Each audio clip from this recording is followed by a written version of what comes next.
The video wasn't sent to the police. It was sent to me. A private link delivered to a burner phone that hadn't rung in 6 years. I clicked it, expecting a wrong number. Instead, I saw my 82-year-old mother, Eliza, tied to her favorite armchair, shivering in her own living room. A man with a snake tattoo on his neck leaned into the camera, smiled, and lit a match. Then he dropped it.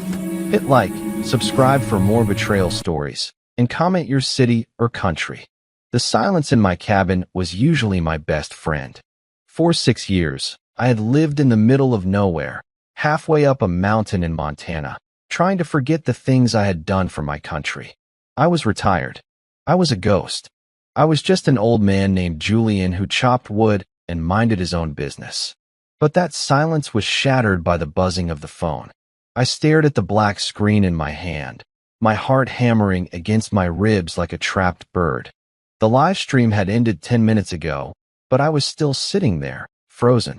The image was burned into my retinas. The way the fire had caught the curtains first. The way the smoke had curled around her white hair. The way she had looked directly into the camera lens, her eyes wide with terror, and whispered a single word. Julian. She knew. Somehow, in those final moments, she knew I would see it. I stood up, my legs feeling heavy, like I was wading through concrete. I walked to the window. The snow outside was pristine, white, and peaceful. It felt like a lie. 1,000 miles away, my childhood home was ash. The woman who had taught me how to tie my shoes, who had sent me letters every week during my deployments even when I couldn't write back, was gone. I didn't cry. I couldn't. The part of me that could cry had died a long time ago in a desert halfway across the world. Instead, a cold, hard feeling settled in my chest. It was a familiar feeling. It was the feeling of a mission starting. I walked to the small kitchenette and poured a glass of water.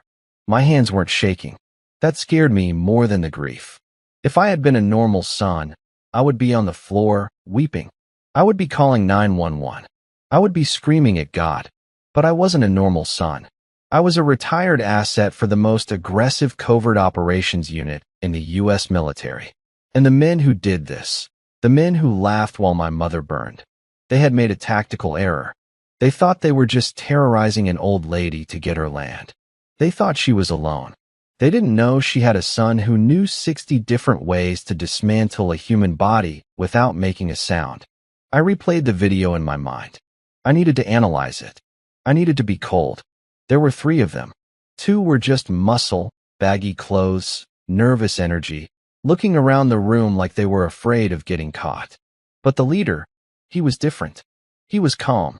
He wore a leather jacket and had that tattoo. A cobra winding up the side of his neck, its open mouth resting just below his ear. He hadn't worn a mask. That was the detail that stuck with me. He wanted to be seen. He wanted credit. Arrogance. I whispered to the empty room. That's your first mistake. I went to the corner of the cabin, where a ragged rug covered the rough wooden floorboards. I kicked the rug aside. Beneath it, the wood looked seamless, but I knew where to press. I found the knot in the pine plank and pushed down hard. Click. A section of the floor popped up.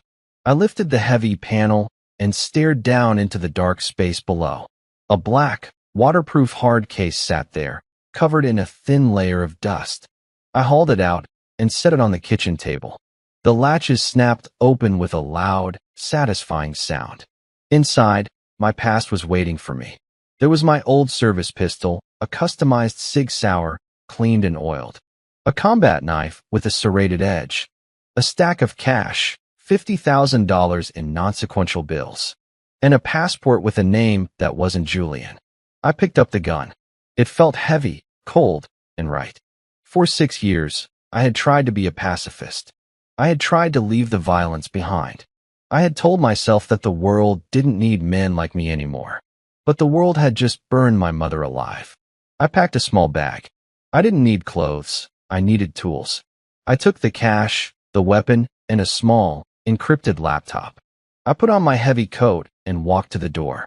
I paused, looking back at the small, quiet life I had built. The books on the shelf. The half-finished carving on the table. It was a nice life. It was a peaceful life. And it was over. I stepped out into the snow, the cold air biting at my face. I walked to my truck, an old beat-up Ford that had seen better days.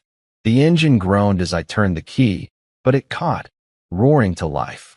I wasn't going to the police. The police in my hometown were slow, underfunded, and if my gut was right, probably useless against men like the Cobra. No, this wasn't a police matter. This was a correction. I shifted the truck into gear and started the long drive down the mountain. I pulled the burner phone out of my pocket one last time.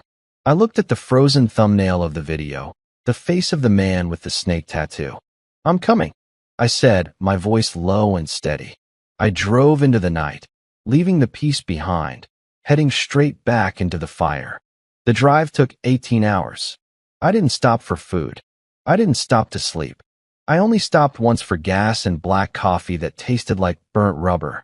By the time I crossed the county line into my hometown, the sun was bleeding out over the horizon, painting the sky a bruised purple. The town hadn't changed much. Same cracked pavement, same flickering neon sign at the diner, same feeling of hopelessness hanging in the humid air. But as I turned onto the old dirt road that led to my mother's property, the air changed. It smelled wet and acrid. It smelled like charcoal.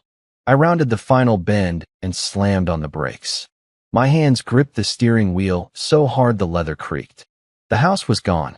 The Victorian farmhouse where I had grown up, the place where my father had taught me to shave and my mother had taught me to read, was just a black scar on the earth. The chimney stood alone like a tombstone, surrounded by a chaotic mess of charred beams and melted siding. Yellow police tape fluttered in the wind, a pathetic attempt to bring order to a catastrophe. I stepped out of the truck. The silence here was different from the silence at my cabin. This was the silence of a grave. A patrol car was parked near the driveway. A young officer, maybe 25, was leaning against the hood, scrolling through his phone. He looked up as I approached, his expression bored. "Area's closed, sir," he called out. "You need to turn around."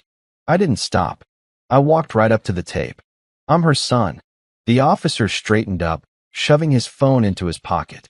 He adjusted his belt, trying to look authoritative. His badge read Officer Grant. "Oh," Grant said, his voice softening slightly, though his eyes remained guarded. "You're Julian. We tried to call the number on file, but it was disconnected. I live off the grid," I said, my voice raspy from 18 hours of silence. I looked past him at the ruin. "Tell me what happened." Grant sighed, shaking his head. "Tragedy. Real tragedy. Fire chief says it was the wiring. These old houses, the insulation is like kindling. One spark from a faulty outlet, and whoosh. It goes up in minutes. She likely didn't even wake up. The smoke would have got her before the fire did." I turned my head slowly to look at him. My eyes felt dry and hot. The smoke didn't get her. She was tied to a chair. She was awake. And she was screaming. Grant blinked, stepping back. "Excuse me. I saw a video," I said, keeping my voice dangerously level. "A live stream. 3 men. One with a snake tattoo on his neck. They poured gasoline on her." Grant let out a nervous chuckle, the kind people make when they think they're dealing with a crazy person. "Sir, look, I get it. Grief does strange things to the mind. You're in shock. But the forensic report is preliminary, and there's absolutely no evidence of—" "I have the link," I interrupted, reaching for my pocket. "The link." Grant raised an eyebrow. "Sir, we've swept the scene. There were no cameras. No devices survived the heat. If you saw something on the internet, well, there are a lot of sick pranksters out there who edit fake videos." I froze. I looked at this kid, this boy playing policeman. He wasn't listening. Or maybe he didn't want to listen. The way he dismissed it so quickly, the way he chalked it up to pranksters, without even asking to see the phone, it triggered every alarm bell in my head. I slowly took my hand out of my pocket, leaving the phone where it was. If I showed him the evidence now, and he was corrupt, that evidence would disappear. I needed to be smarter. "Maybe you're right," I lied, forcing my shoulders to slump. Maybe I just imagined it." It was late. Grant looked relieved. He patted my shoulder, his touch patronizing. Exactly. Go to the motel in town, get some sleep. We'll let you know when the coroner releases the remains. I nodded and walked back to my truck. I didn't go to the motel. I drove a mile down the road, pulled into a dense patch of woods, and covered the truck with a tarp. I waited. I sat in the darkness, watching the clock on the dashboard. At 2 a.m., the patrol car finally pulled away, its taillights fading into the night. The site was unguarded. I moved. Moving through the dark was second nature to me. I slipped under the yellow tape and walked into the ashes. The ground was still warm, the heat radiating through the soles of my boots. It was a desecrated place, but I had to treat it like a crime scene. I clicked on my tactical flashlight, keeping the beam low and focused. I walked to where the living room used to be. I knew the layout by heart. The armchair would have been right here. I knelt in the soot. My heart twisted in my chest, a physical pain, but I pushed it down. I sifted through the debris with gloved hands. Ash, twisted metal, a shattered picture frame. Then I saw it. It was fused to a lump of melted carpet, but the shape was unmistakable. My mother's cell phone. It was an old model, thick and durable. The screen was gone, the casing warped, but the memory card slot was on the side, protected by the battery casing. I pulled out my knife and carefully pried the casing open. It took 10 minutes of delicate work, sweating in the cold night air. Finally, the plastic snapped. The microSD card was there. It looked intact. I didn't wait. I pulled out my encrypted laptop, sat on a blackened stump, and inserted the card into the reader. The screen flickered. Reading. Most of the data was corrupted. Photos, contacts, gone. But there was a cache of audio files. My mother used an app to record her grocery lists because her eyesight was failing. I sorted by date. The last file was created yesterday, for minutes before the live stream started. I put in my earpiece and hit play. Static filled my ear. Then, the sound of a door opening. Heavy footsteps. My mother's voice, shaky but defiant. Who are you? How did you get in here? Then, a man's voice. It wasn't the snake tattoo guy. This voice was deeper, rougher. Easy, Grandma. We didn't break in. We used the code. That's impossible, my mother snapped. Only 2 people know that code. Me and my son. The man laughed. Well, then I guess your family isn't as tight as you think. The recording cut off with a sharp crunch, the sound of the phone being smashed or dropped. I sat there in the darkness, the silence of the ruins screaming at me. The code. The alarm system on this house was old, hardwired. I hadn't known the code. I had been gone for 6 years. My mother said her son knew it. She didn't mean me. She meant Victor, my brother, my younger, charming, gambling addict brother who I hadn't spoken to in a decade. I closed the laptop. The coldness in my chest spread to my stomach. This wasn't just a random attack. The thugs had walked in through the front door because my own blood had opened it for them. I stood up, the ash swirling around my boots. I wasn't just hunting strangers anymore. I was hunting family. The motel room smelled of stale cigarettes and lemon cleaner. It was the kind of place where people went to hide or to die, which suited my purposes perfectly. I sat at the small, wobbly desk, the glow of my laptop illuminating the peeling wallpaper. The rage inside me was a cold, dense weight, but I channeled it into the keyboard. I needed to find the men from the video. I had a face, the man with the snake tattoo, but facial recognition on a blurry livestream screenshot was taking time. So, I worked backward. I went to the source of the stream itself. I wasn't a hacker in the traditional sense, but I knew people who were. I sent the link to an old contact, a guy who owed me his life from a botched extraction in Beirut. He didn't ask questions. 20 minutes later, a ping echoed in the quiet room. IP address traced. Static residential line. 412, Oak Street, apartment 4B. Registered to an Evan Miller. I pulled up Evan Miller's social media. It was a gold mine of stupidity.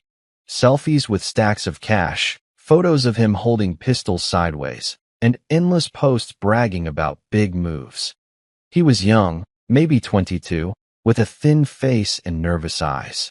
In one photo, he was standing next to a motorcycle, and in the background, partially obscured, was a man with a cobra tattoo on his neck. Got you. I checked the timestamp on his latest post. Drinks on me tonight at the Rusty Nail. We eating good. Posted 30 minutes ago. I closed the laptop. I didn't take my gun.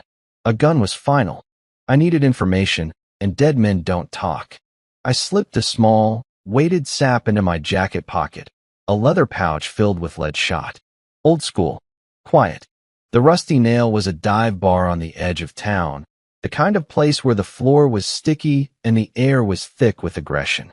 I walked in, keeping my head down, my posture slumped like a tired old man. I spotted Evan immediately. He was at a booth in the back, surrounded by empty shot glasses and two laughing girls who looked bored. He was loud, drunk on cheap whiskey and adrenaline. I ordered a beer and sat at a table nearby, my back to him. I listened. I'm telling you. Evan slurred, slamming his hand on the table. It was the easiest money ever. Just stand there, hold the phone, keep it steady. Boom. 5 grand. My hand tightened around my glass until I felt the glass creak. 5 grand. My mother's life was worth $5,000 to this kid. I waited. An hour later, Evan stumbled up, waving off the girls. He was heading to the bathroom. I followed. The bathroom was empty, smelling of bleach and urine. Evan was leaning against a urinal, humming to himself. I locked the door behind me and flipped the sign to occupied. I didn't say a word. I walked up behind him, grabbed the back of his head, and slammed his face into the tiled wall. He crumpled to the floor with a yelp, blood streaming from his nose. He scrambled backward, eyes wide, hands up. Whoa.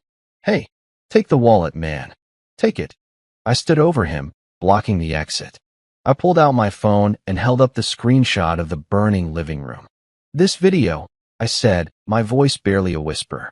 You held the camera. Evan's face went pale. The drunkenness evaporated instantly.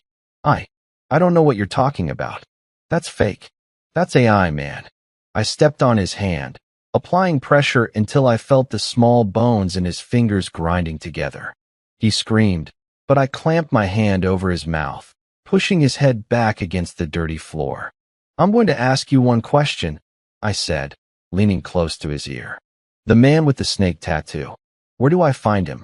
Evan's eyes were darting around, terrified. He shook his head frantically against my palm. I can't. He'll kill me. You don't know Ryder. He's crazy. Ryder. I had a name.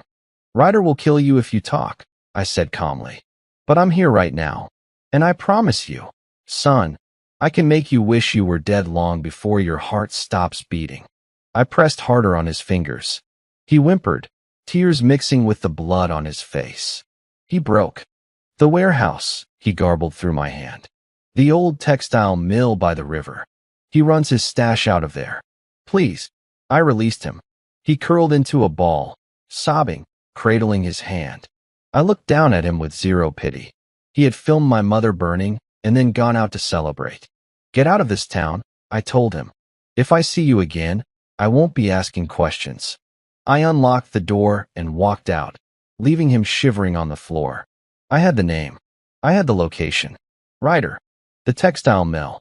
The first domino had fallen. Now I was going to knock down the rest.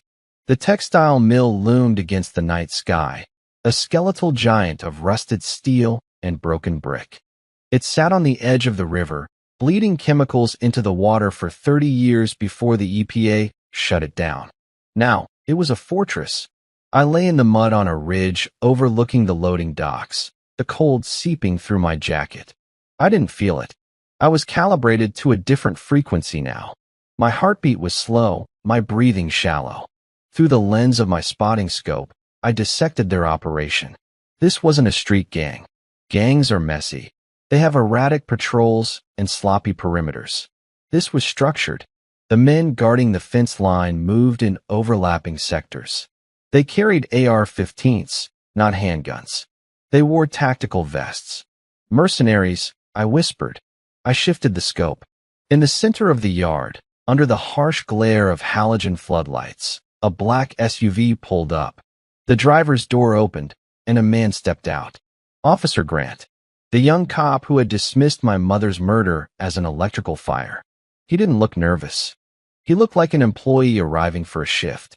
He walked to the trunk of his patrol car, popped it, and pulled out a heavy duffel bag.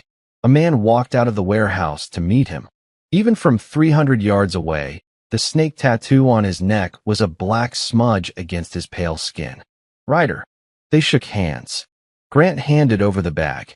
Ryder laughed, a sharp, barking sound that carried on the wind, and handed Grant a thick, white envelope. I snapped a photo.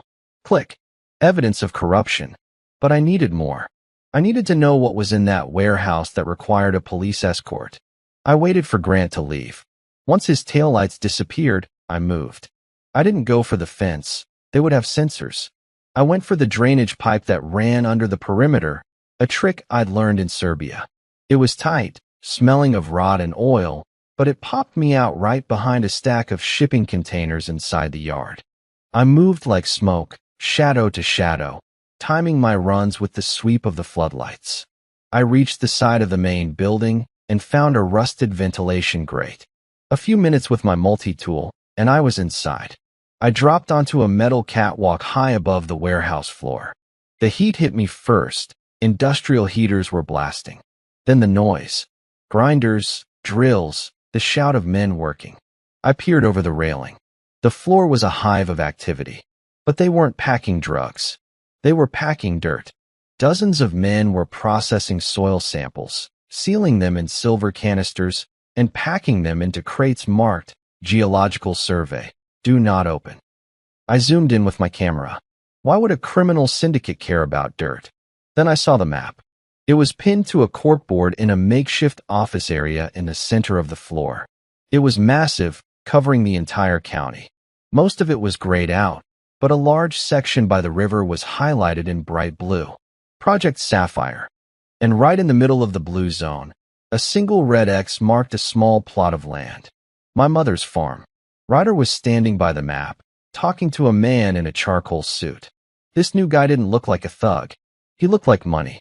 He was holding a tablet, pointing aggressively at the red X. I engaged the directional microphone on my camera, pointing it at them. Their voices fed into my earpiece, tinny but clear. Delays are unacceptable, Ryder, the suit said. His voice was smooth, educated. The investors are getting restless. We need that deed recorded by Friday. Ryder spat on the floor. We burned the house, didn't we? The old lady is gone. What more do you want? I want the signature, the suit snapped. Without Eliza's signature, the title is in probate. It enters the court system. People start looking. We need the heir to sign off immediately. Victor is shaky, Ryder grunted. He's crying about his mom. Says he didn't know she'd get hurt. Victor is a junkie with a gambling problem, the suit said coldly. He doesn't have a conscience. He has a price tag. Squeeze him. Remind him that he owes us. If he doesn't sign by tomorrow, burn him too. I froze. The camera shook slightly in my hands. Victor. My brother. The realization hit me like a physical blow. My mother hadn't just been murdered for land. She had been betrayed by her own son. Victor hadn't just given them the code. He was the heir they were waiting for. He was the key to the whole operation. I watched the suit hand Ryder a document. This is the transfer agreement. Get it done. Ryder took it. And the brother? The other one? The ghost? The suit paused. Julian? He's a myth. He hasn't been seen in 6 years. He's probably dead in a ditch somewhere. Don't worry about him. Ryder grinned. Good. Because I'd hate to have to kill the whole family. I lowered the camera. The rage I felt wasn't hot anymore. It was absolute zero. They thought I was a myth. They thought I was dead. I was going to educate them. I prepared to move, to slip back out the way I came. I had the photos, the audio, the motive. I had enough to bury them. But then, my pocket buzzed. I frowned. My burner phone. Only one person had this number. My contact in D.C. who had traced the IP. I pulled it out, keeping it low, shielded by my hand. It wasn't a text from D.C. It was a text from an unknown number. Unknown. You have a good angle from the catwalk, Julian. But you're leaning too far over the rail. My blood turned to ice. I didn't look at the phone. I didn't hesitate. I threw my body backward, rolling hard against the wall of the catwalk. Ping! A bullet sparked off the railing exactly where my head had been a split second ago. The sound of the shot echoed through the cavernous warehouse like a thunderclap. Contact rear. Catwalk. Riders screamed below. The warehouse erupted. The men packing dirt dropped their tools and grabbed rifles. The suit ducked under the table. Floodlights swiveled up, blinding me. I scrambled to my feet, sprinting along the metal grate as bullets chewed up the floor behind me. Sparks showered my legs. I wasn't hunting anymore. I had walked into a trap. Someone knew I was here. Someone was watching me. I reached the end of the catwalk, kicked open a maintenance door, and dove into the darkness of a stairwell just as the wall behind me disintegrated under a hail of automatic fire. I was alive, but the game had changed. I wasn't the only predator in the dark. My chest heaved as I huddled in the darkness of the stairwell, the echo of automatic fire still ringing in my ears. The bullets had shredded the catwalk where I stood just seconds ago. I wasn't a ghost anymore. I was exposed. They had my burner number. That meant they had resources I hadn't anticipated. It wasn't just thugs and corrupt cops. They had tech surveillance. Think. I hissed to myself, wiping sweat from my eyes. I couldn't go back up. The catwalk would be swarming. I couldn't go out the front. I had to go down. I moved deeper into the bowels of the mill, descending rusted stairs into the basement levels. The air grew colder, smelling of damp earth and old chemicals. I reached the bottom floor, a maze of forgotten machinery and drainage tunnels. I found a heavy iron door leading to the old outflow pipes. It was rusted shut. I braced my foot against the frame and pulled with everything I had. The metal groaned, then screeched open just wide enough for me to slip through. I crawled into the pipe. It was tight, the water freezing against my knees, but it let out. I moved fast, splashing through the muck, ignoring the burning in my lungs. 10 minutes later, I spilled out onto the riverbank, gasping for air. I was a mile downstream from the mill. I didn't stop. I scrambled up the muddy bank and into the tree line. I needed to get back to my truck. I needed to regroup. But as I reached the clearing where I had hidden the Ford, my heart stopped. The truck was there, but the driver's side door was wide open. The interior light was on. I dropped to a crouch, pulling my pistol. I scanned the trees. Nothing. No movement. No sound. I approached the truck slowly, weapon raised. On the driver's seat sat a small, perfectly wrapped gift box. Black paper. Red ribbon. It was mocking me. I checked for tripwires. Nothing. I used my knife to flip the lid open. Inside wasn't a bomb. It was a phone. A sleek, expensive smartphone. It was ringing. I stared at it. The caller ID simply said, "Brother." I picked it up. "Hello, Victor." The voice on the other end wasn't Victor. It was smooth, cultured, and terrifyingly calm. It was the suit from the warehouse. "Mr. Julian," the voice said. "Impressive exit. Most men would have died on that catwalk." "I'm not most men," I said, my voice flat. "Clearly. But you have a blind spot. You think you're fighting a war. We're just conducting a transaction." "You burned my mother alive," I said, the words tasting like bile. "That's not a transaction. That's a death sentence." "It was unfortunate," the suit replied. "Collateral damage. But let's talk about the living. Let's talk about Victor." My grip tightened on the phone. "What have you done with him?" "Nothing yet. He's currently enjoying the hospitality of our private suite at the Sapphire Construction offices. He's very eager to sign the deed. He just needs a little motivation." I heard a muffled sound in the background. A whimper. "Victor is weak," I said. "He's a traitor. Kill him if you want. It won't stop me." The suit laughed softly. "Oh, I know you don't care about the traitor.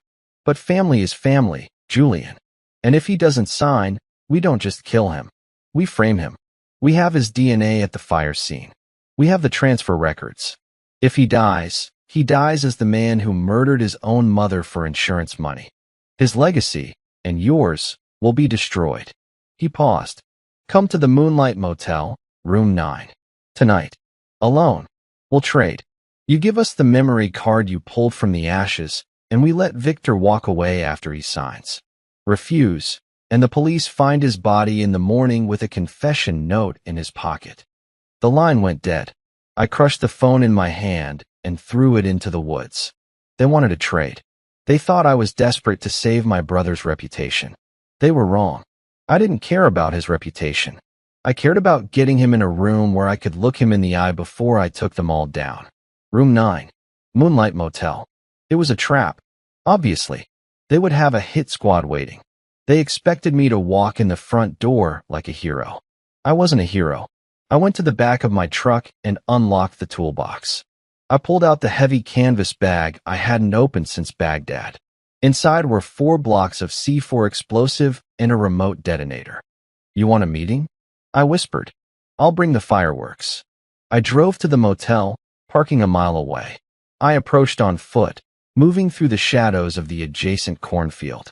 The Moonlight Motel was a U-shaped, single-story dump. Room 9 was in the center. I saw 2 cars in the lot. A black sedan and a van with tinted windows. The hit team was in the van. The suit and Victor were in the room. I didn't go to room 9. I went to the maintenance shed behind the motel. I picked the lock and slipped inside. The main power junction for the entire block was on the back wall. I set a small charge on the breaker box. Then I moved to the van. I crawled under the chassis. I could hear men talking inside. He shows up, we drop him. Clean. No noise. I attached the second charge to the gas tank. I rolled out and moved to the edge of the cornfield, 70 yards away. I pulled out the detonator. I wasn't going to negotiate. I was going to reshape the battlefield. I pressed the button. Boom. The night ripped open. The van vanished in a ball of orange fire, flipping into the air. The power grid blew a second later, plunging the entire motel into pitch blackness. Screams erupted. I stood up, sliding my night vision goggles over my eyes. The world turned green and sharp. I racked the slide of my pistol. Negotiation over, I said. I walked toward the smoke, ready to collect my brother. The explosion was surgical. The van was gone, reduced to a burning chassis that lit up the night. The power to the motel was dead, plunging the row of rooms into darkness. Chaos is a weapon. Panic makes people stupid. I moved through the cornfield, my night vision goggles painting the world in shades of green phosphor. I heard shouting from the parking lot. The remnants of the hit team were scrambling, blinded, and confused. Room 9, I whispered. I didn't go through the door. Doors are fatal funnels. I went to the back of the unit, where a small bathroom window was slightly ajar. I holstered my pistol and pulled my knife. I slit the screen, popped the latch, and slid inside like oil. The bathroom was dark. I could hear voices in the main room. Frantic, terrified voices. What the hell was that? It was Victor. My brother sounded like he was about to hyperventilate. You said this was safe? You said he'd just walk in. Shut up. The suit's voice was higher now, the smooth arrogance replaced by fear. Get away from the window. I moved to the bathroom doorway. The main room was illuminated only by the flickering orange light of the burning van outside. The suit was crouched behind the bed, a silver pistol in his hand, pointed at the door. Victor was huddled in the corner, clutching a briefcase to his chest. I didn't shoot. I picked up a heavy glass ashtray from the bathroom counter and hurled it against the far wall. Smash! The suit spun around, firing 2 shots wildly into the darkness. Bang! Bang! I surged forward. I hit him low, driving my shoulder into his ribs. I heard the snap of bone. He gasped, dropping the gun. I swept his legs, driving him into the carpet, and pressed the blade of my knife against his throat. Don't, I snarled. He froze. I grabbed his hair and slammed his head into the floor. Once, twice, until he went limp. I stood up, breathing hard, and turned to the corner. Victor was staring at me. He looked older than I remembered. His face was gaunt, his eyes hollow. He was wearing a cheap suit that was 2 sizes too big. Julian, he whispered. I walked over to him. I wanted to hug him. I wanted to punch him. Get up, I said. He scrambled to his feet, still clutching the briefcase. Julian, I didn't know. I swear to God, I didn't know. We're leaving, I said. Now. I grabbed his arm and dragged him toward the back window. We spilled out into the cornfield just as more sirens began to wail in the distance. We ran until my lungs burned, cutting through the stalks, putting a mile between us and the fire. We reached my truck. I shoved him inside and peeled out, driving without headlights until we hit the main road. I drove for 20 minutes in silence. Finally, I pulled into a deserted rest stop and killed the engine. I turned on the dome light. Victor flinched. Talk, I said. And if you lie to me, I will leave you here for them to find. Victor started sobbing. He opened the briefcase. It wasn't full of money. It was full of debt markers. Gambling IOUs. I owed them $80,000, Victor choked out. Ryder. He runs the underground games. I couldn't pay. They said they'd kill me. Then the suit showed up. He said all I had to do was get Mom to sell the land. She wouldn't sell? I said. No. She refused. She said that land was Dad's legacy. So they told me. They told me just to give them the alarm code. They said they were just going to scare her. Maybe break a few things. Make her feel unsafe so she'd want to move. He looked at me, tears streaming down his face. I gave them the code, Julian. I thought they'd just break a window. I didn't know they were going to burn the house down with her inside. I watched the news. I saw the fire. I stared at him. My own brother. He hadn't lit the match, but he had unlocked the door. You traded Mom's life for a poker debt, I said, my voice hollow. I didn't mean to, he screamed. And now I have to sign. If I don't sign the deed over to Obsidian Holdings, they'll release the recording of me giving them the code. I'll go to prison for murder. I looked at the briefcase again. Under the debt markers was a thick legal document. The deed transfer. I snatched it up. I flipped to the last page. And then I froze. The deed wasn't just a transfer of land. It was a merger. The land was being consolidated into a larger trust. I looked at the name of the trust beneficiary. It wasn't Obsidian Holdings. It was the Nathaniel Family Trust. I felt the blood drain from my face. Nathaniel, I whispered. Judge Nathaniel? Victor nodded, wiping his nose. Yeah, the suit. He works for the judge. Nathaniel is the one building the casino. He's the money behind everything. I leaned back against the seat, the pieces falling into place like a landslide. Judge Nathaniel, the most powerful man in the county, the man who signed the warrants, the man who sat on the bench and preached about law and order. He was the one who ordered the hit. He was the one who wanted the land. Ryder was just the dog. Nathaniel was the master. I looked at Victor. He was pathetic, broken, and terrified. He was a traitor, but he was also the only witness I had. I pulled my gun. Victor gasped, shrinking back against the door. Julian, please. I'm your brother. I racked the slide. You're not my brother right now, I said coldly. You're bait. I started the engine. We're going to catch a judge. The highway blurred past us, a dark ribbon cutting through the night. Victor sat in the passenger seat, his hands trembling as he clutched the dashboard. He kept checking the rearview mirror, expecting to see headlights that weren't there. I didn't check the mirror. I knew no one was following. The C4 had done its job. The chaos at the motel would keep them busy for hours. But I also knew we couldn't run forever. Running is reactive. To win, I needed to be proactive. Where are we going? Victor asked, his voice thin and reedy. To the one place they won't look, I said. The past. I turned off the main highway and onto a gravel access road that wound deep into the state park. It was a dead zone. No cell towers, no cameras. I drove until the road ended at a rusted gate marking an old ranger station, abandoned since the budget cuts in '98. I killed the engine.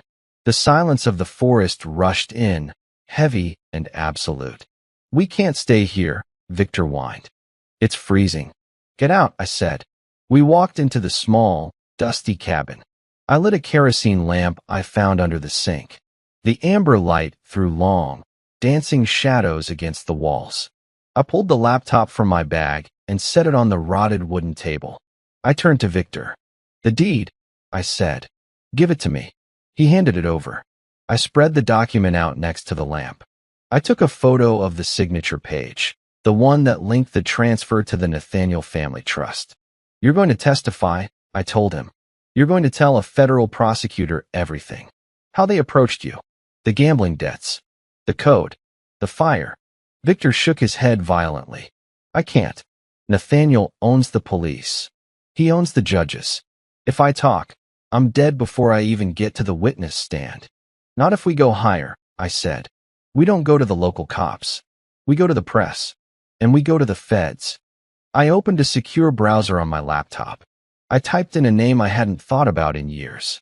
Paige Sterling. She was an investigative journalist in Chicago. A bulldog. She had exposed the governor's slush fund 3 years ago and had nearly been killed for it. She was the only reporter I knew who had the guts to take on a target like Judge Nathaniel. I found her encrypted tip line. I started typing. Subject: the burning of Eliza. The truth about the Sapphire Casino. I attached the audio file from Mom's phone. I attached the photo of the deed. And I attached a short video I had just recorded of Victor confessing to the bribery. I hit send.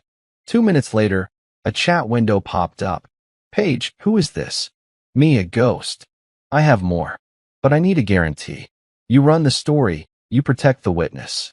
Paige, if this is real, I'll have a news van there in 4 hours. Where are you? Me. Not yet. The story runs first. Tomorrow morning, 8 a.m.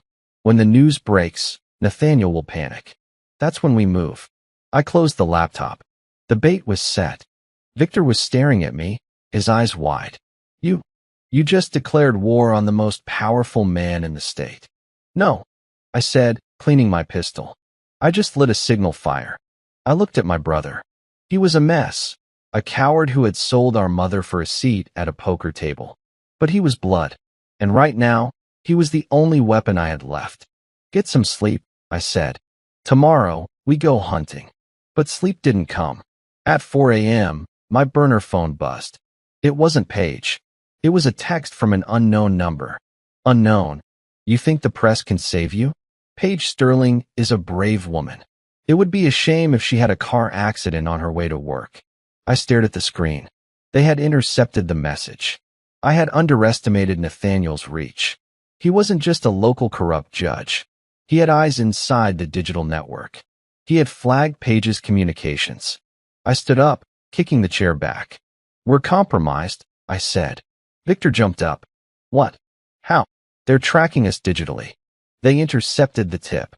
I grabbed the laptop and smashed it against the table, shattering the screen. I threw the burner phone into the wood stove, watching the plastic melt and bubble. We have to move, I said. Now. We ran out of the cabin, into the pre-dawn gray. But we were too late. The hum of a drone filled the air. High above the trees, a dark shape circled. Then, the first mortar round whistled down. Boom. The cabin exploded behind us, showering us with splinters and fire. We were being hunted by military-grade hardware. Nathaniel wasn't playing cops and robbers. He was playing war. The cabin was gone. In its place, a smoking crater scarred the forest floor, the smell of cordite and burning pine thick in the air. I dragged Victor into a drainage ditch, pressing his face into the mud. Stay down. Above us, the drone circled. It was a quadrotor with thermal optics, civilian design, but modified with military precision. It wasn't just watching, it was painting a target. How did they find us? Victor sobbed, his voice barely a whisper. You said this place was a dead zone. They didn't track the phone, I said, my eyes scanning the tree line. They tracked you. I grabbed Victor's wrist. His watch. A flashy, expensive chronograph he wore like a badge of honor. I flipped it over. The back casing had a tiny, almost invisible seam. Smartwatch, I muttered. GPS embedded. I ripped the watch off his wrist and hurled it into the burning wreckage of the cabin. Run, I ordered. We moved through the dense undergrowth, avoiding the main trails. We needed cover, and we needed a new plan. Nathaniel had escalated. He wasn't just protecting a casino anymore. He was protecting a criminal empire, and he was using assets that a simple county judge shouldn't have. We reached the edge of the forest 3 miles later. A small service road ran parallel to the highway. I hotwired an old farm truck parked near a barn, a rust bucket that wouldn't have a GPS to track. "Where are we going?" Victor asked, shivering in the passenger seat. "We're going to give them what they want," I said. "They want a target? I'll give them the biggest one they've ever seen." I drove to a truck stop 10 miles out of town. I used a payphone, analog, untraceable. I called the one number I hadn't used yet. "FBI Field Office, Chicago," a voice answered. "This is a tip regarding federal corruption in Oakhaven County," I said, my voice distorted by a handkerchief over the receiver. "I have evidence linking Judge Nathaniel to a racketeering ring and the murder of Eliza Vance." "Who is this?" the agent asked, tone sharpening. "The man who is going to deliver him to you. But I need you to be at the Oakhaven courthouse at noon. Not before. If you come early, you'll spook him." I hung up. Then I turned to Victor. "You're going to make a call." Victor went pale. "To who?" "To Ryder. Tell him you escaped. Tell him I'm crazy, that I kidnapped you, but you got away. Tell him you have the deed and you're ready to sign. But you'll only do it in person. At the courthouse. In the judge's chambers. They'll kill me." Victor shrieked. "No," I said. "They won't kill you because they need that signature. And they won't kill you in the courthouse. It's too public. It's their sanctuary." Victor dialed. His hands shook, but he made the call. He played the part of the terrified victim perfectly, mostly because he wasn't acting. "Ryder bought it. Get to the courthouse. Back entrance. Noon. Don't make me come find you again." We had 2 hours. I drove to a hardware store. I bought a few items, a janitor's uniform, a mop bucket, and a gallon of ammonia and bleach. Simple chemistry. At 11:30 a.m., I parked the truck 3 blocks away. I put on the uniform. I looked at Victor. "Walk in through the back," I said. "Act scared. Do exactly what they say. When the fire alarm goes off, drop to the floor." "Fire alarm?" Victor asked. "Just drop," I said. I entered the courthouse through the service loading dock, pushing my mop bucket. No one looks at the janitor. I moved through the hallways, blending in, checking the exits. I found the ventilation intake for the judge's chambers on the 2nd floor. I mixed the chemicals in the bucket. Mustard gas. Crude, but effective. I set the bucket near the intake fan and walked away. At 11:55 a.m., Victor walked into the judge's chambers. Through the frosted glass of the door, I saw the silhouette of Ryder standing behind the judge's massive oak desk. The trap was set. I pulled the fire alarm. Clang, clang, clang. The strobes flashed. People screamed. The ventilation system kicked into high gear to cycle the air, pulling the toxic fumes directly into the judge's office. The door flew open. Ryder stumbled out, coughing, eyes streaming. Judge Nathaniel followed, gasping for air, clutching his throat. They were flushed out, and I was waiting. I stepped out from the alcove, my pistol raised. "Court is in session," I said. But before I could pull the trigger, the elevator doors at the end of the hall pinged open. It wasn't the FBI. It was a SWAT team. Local SWAT. Nathaniel's personal hit squad. "Drop the weapon," they screamed. I looked at Nathaniel. He was smiling through his tears. "You didn't think I'd come unprotected, did you?" he wheezed. I was outgunned, outflanked, but I smiled back. "I didn't call the FBI to arrest you, Judge," I shouted over the alarm. "I called them to watch." I pointed to the window. Outside, a news helicopter rose into view, its camera lens trained directly on us. Channel 5 breaking news. Live. I had turned the courthouse into a stage, and the whole world was watching the judge stand next to a known gang leader, facing down a janitor. The narrative was about to shift. The hallway was a tableau of frozen chaos. The fire alarm shrieked, a relentless pulse. Strobes flashed, catching the swirling dust and chemical haze in their strobing light. Outside, the news helicopter hung in the air like an angry insect.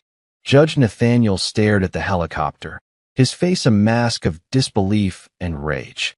The SWAT team, his private army, hesitated, their weapons half lowered. They were trained to operate in the shadows, not under the live broadcast eye of the 6 o'clock news. "Stand down," I heard one of them mutter into his radio. "We are compromised." Nathaniel's smile evaporated. He looked from the news chopper to me, then to Ryder, who was still coughing, his hand reaching for the pistol tucked in his waistband. "You," the judge hissed at me, his voice a venomous whisper. "You think this changes anything? I own this county. I own the narrative. The narrative is that you, a respected judge, are standing in a hallway filled with chemical fumes next to a known felon, while your private militia holds a civilian at gunpoint." I yelled back, loud enough for the helicopter's boom mic to catch every word. "I'm just a janitor, Judge." "What does that make you?" That's when it all went wrong. Ryder, finally catching his breath, saw his empire crumbling on live television. He wasn't thinking about strategy or narrative. He was a cornered animal. He snarled, pulled his weapon, and fired, not at me, but at the judge. "You brought this on us." Ryder screamed. The judge staggered back, a look of pure shock on his face as a red stain bloomed on his expensive white shirt. He hadn't expected his dog to bite him. The SWAT team, their allegiance suddenly fractured, reacted on instinct. Half of them opened fire on Ryder, who was cut down in a hail of bullets, his body jerking before collapsing in a heap. The other half provided cover for their wounded boss, dragging him back toward the relative safety of his chambers. In that split second of mayhem, I moved. I kicked the gun from Ryder's dead hand and sprinted toward the end of the hall. I wasn't running away. I was running toward the final piece of the puzzle.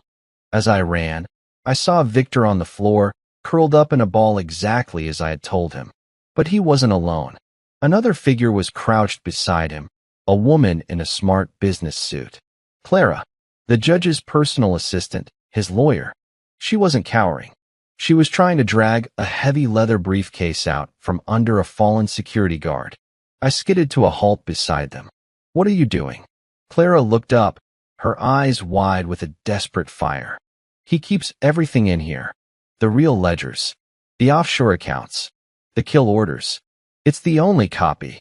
Suddenly, the last pieces clicked into place. The text message to my burner phone in the warehouse. The smartwatch on Victor's wrist.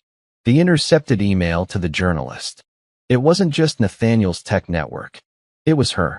Clara had been feeding them my location all along, maneuvering me, using me as a wrecking ball to get close to the evidence she could never reach herself. "You," I breathed. "You've been playing both sides." "I've been playing to win," she shot back, yanking at the briefcase. "Your mother was my mentor. She helped me get into law school. When I found out what Nathaniel was doing, I took a job in his office to burn him from the inside. But he was too careful. I couldn't get the evidence. Then you showed up. You were the chaos I needed." The briefcase finally came free. "Now get out of my way." She started to run, but two of the remaining SWAT officers, their primary mission to protect the judge now complete, turned their attention to us. They raised their rifles. There was no time. I grabbed Victor by the collar, hauling him to his feet. "Victor, listen to me," I said, my voice low and urgent. "You owe her. You owe Mom. Give Clara a head start." I shoved him forward hard. Victor stumbled into the path of the two officers. He didn't fight. He just stood there, a human shield of flesh and bone and regret. He looked back at me, his eyes finally clear for the first time in years. "Go," he mouthed. The officers shouted, but Victor stood his ground. It bought Clara 3 precious seconds. She disappeared down the emergency stairwell just as the officers opened fire. Victor's body jerked, a puppet whose strings had been cut. He fell to the floor, the briefcase of his own gambling debts spilling IOUs like dead leaves around him. I didn't watch him fall. I was already moving, sprinting in the opposite direction, drawing the fire of the remaining guards. Bullets chewed at the plaster walls around me as I vaulted over the main marble staircase, dropping 2 stories into the lobby below. I landed hard, pain shooting up my leg, but I kept moving. The lobby was in chaos. Civilians were screaming, Security guards were shouting into radios. I limped toward the main entrance, pushing through the panicking crowd. I burst out onto the courthouse steps, into the blinding afternoon sun. The square was a sea of flashing lights. Local police cars, ambulances, and in the center of it all, a black Suburban with the letters FBI stenciled on the side. An agent in a windbreaker, Agent Morgan, stood by the door, her eyes locked on me. "Julian Vance?" she called out. I nodded, breathing heavily. "We got a tip from a lawyer named Clara," she said, her voice calm amidst the chaos. "She's in federal protection. She is everything." I looked back at the courthouse. The stage was set. The play was over. I had wanted revenge. I had wanted to burn them all to the ground. But in the end, it wasn't my fire that had exposed them. It was my mother's. Her integrity had inspired Clara. Her murder had brought me back. Her legacy was the weapon that had finally brought down an empire. My brother was dead. The judge was wounded and exposed. Ryder was gone. I stood on the courthouse steps, the janitor's uniform smelling of bleach and ammonia. The war was over. And for the first time since I'd clicked on that horrifying link, I felt the cold, hard weight in my chest begin to melt away. 3 months later, I stood outside the federal courthouse in Chicago. The wind was bitter, cutting through my coat, but I barely felt it. The steps were crowded with reporters, cameras, and protesters holding signs that read justice for Eliza and no more corrupt judges. The trial had been a media sensation. Every day, new details emerged. Offshore accounts, bribery records, a network of corruption that stretched from small-town courthouses to state legislatures. Judge Nathaniel's empire hadn't just been about one casino. It had been about controlling an entire region's development for decades. Agent Morgan stood beside me, her arms crossed. "You ready for this?" "I've been ready," I said. The double doors of the courthouse swung open. A bailiff stepped out. "The jury has reached a verdict." Inside, the courtroom was packed. I took a seat in the back row. I didn't want to be seen. I wasn't here as a hero. I was here as a son. Judge Nathaniel sat at the defense table, his once pristine suit now rumpled, his face gaunt. The gunshot wound from Ryder had healed, but the damage to his reputation was terminal. His lawyers sat beside him, their expressions grim. The jury filed in. 12 ordinary people who had heard 3 months of testimony about greed, murder, and betrayal. The judge, a federal appointee from another district, cleared her throat. "Has the jury reached a verdict?" The foreman stood. "We have, Your Honor. On the charge of racketeering under the RICO Act. How do you find?" "Guilty." "On the charge of conspiracy to commit murder?" "Guilty." The list went on. 23 counts. All guilty. Nathaniel didn't react. He just stared straight ahead, as if he had left his body and was watching from somewhere far away. The judge sentenced him to life without parole. As the bailiffs led him away in chains, he turned and looked directly at me. His eyes were empty. He didn't say a word. He didn't have to. I walked out of the courtroom and into the cold afternoon air. The reporters swarmed, shouting questions, but I pushed through them without speaking. I had nothing to say. The justice system had done its job. My mother's name was cleared. The land deal was voided. But as I reached the edge of the courthouse plaza, a woman stepped into my path. Clara. She looked different. Her hair was shorter, her face harder. Federal protection had aged her. "Julian," she said quietly. "Clara," I replied. She held out a manila envelope. "I wanted to give you this in person." I opened it. Inside was a handwritten letter. The handwriting was shaky but unmistakable. It was from my mother. "Where did you get this?"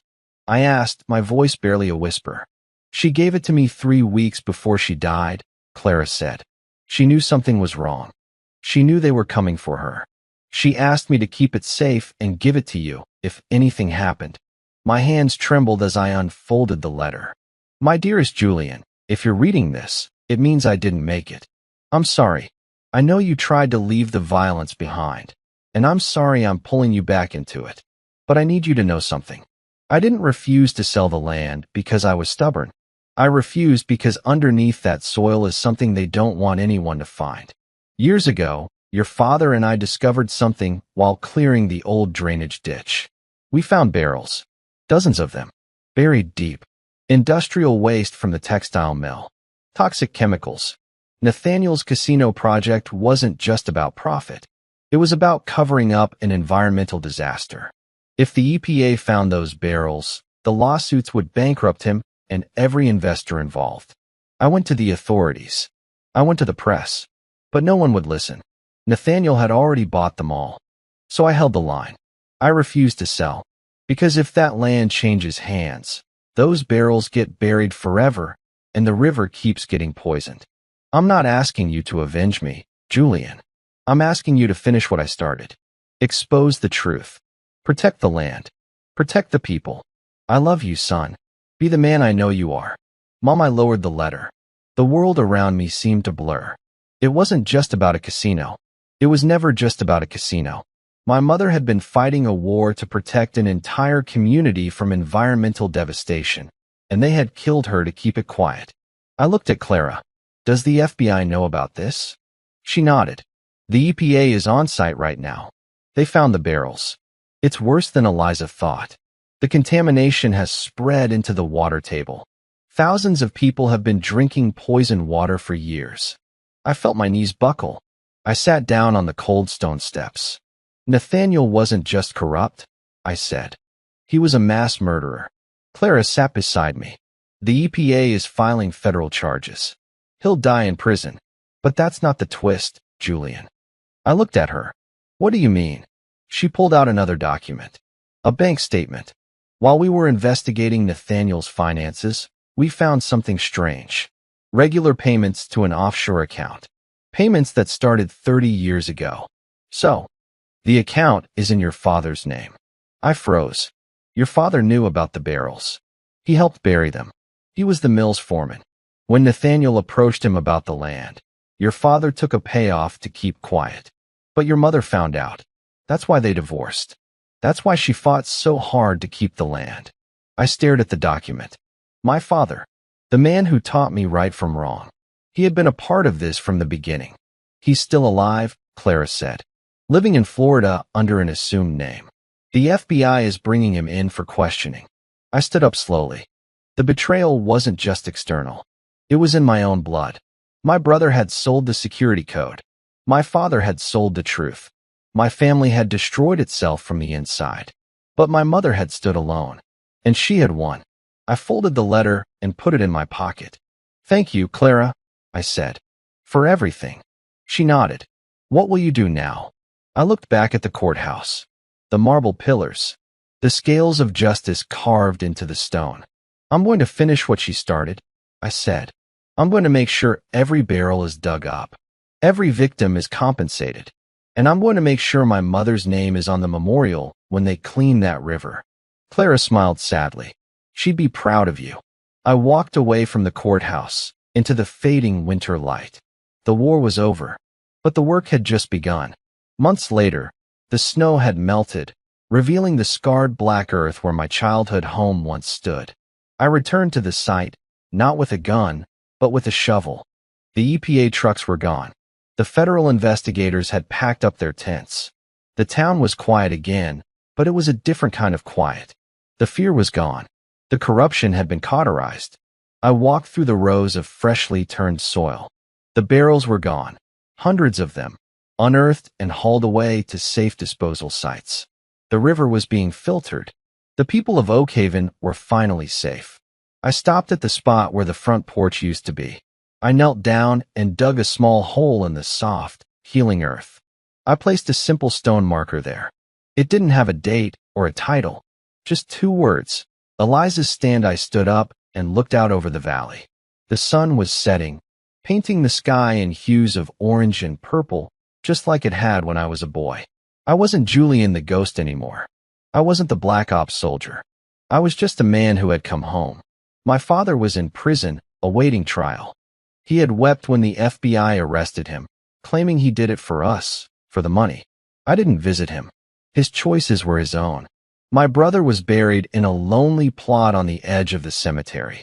I visited him sometimes. I forgave him, not for his sake, but for mine. He had been weak, but he had died trying to do one right thing. I walked back to my truck. Clara was waiting there. She had quit law. She was running the new environmental trust set up with the seized assets from Nathaniel's estate. "It's done," she said softly. "Yeah," I replied. "It's done. Are you going back to the mountain?" she asked. I looked at the horizon. No, the mountain was for hiding. I'm done hiding. I'm going to rebuild the house. Right here. Exactly as it was. Clara smiled. She would have liked that. I got in the truck and started the engine. As I drove away, I looked in the rearview mirror one last time. I didn't see the ruins of a tragedy. I saw the foundation of a future. My mother didn't leave me a fortune. She left me something more valuable. She left me the truth. And in a world full of lies, that was the only legacy worth fighting for. What would you have done if you found out your own family had betrayed you for money?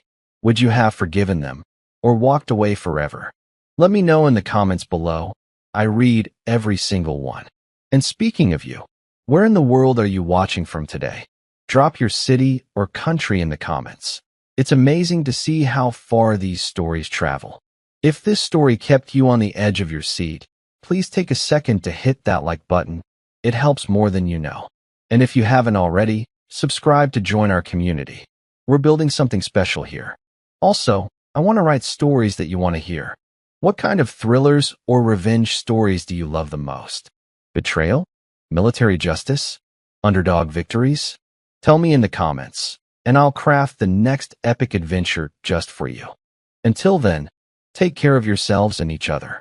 I'll see you in the next thriller.